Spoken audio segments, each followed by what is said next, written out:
Hello. This week, we're going to focus on making connections.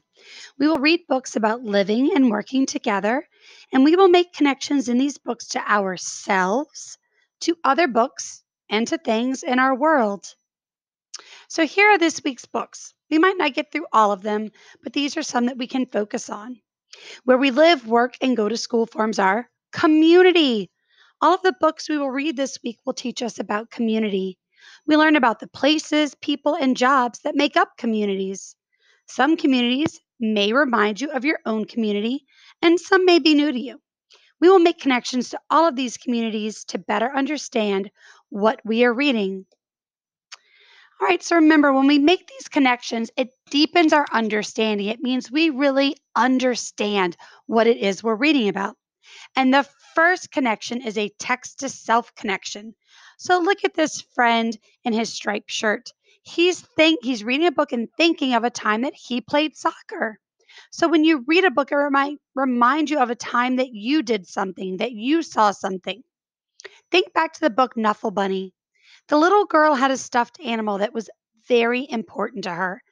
Do you have or have you ever had a stuffed animal that was important to you? If you did, that's a text to self connection. The next connection is text to text.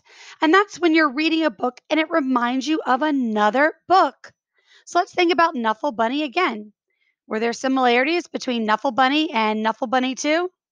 Yeah, I think that the character setting and even the problems were similar in those two stories. When I think about how those stories are the same, I am making a text to text connection. And the last connection we make are text to world connections. And that's when something from a book reminds you of something in our world. So, one last time, think about Knuffle Bunny and Knuffle Bunny 2. Did anything about those books remind you of things that you've seen in the world? When I think about the pictures in those books, the pictures remind me of schools in bigger cities like New York.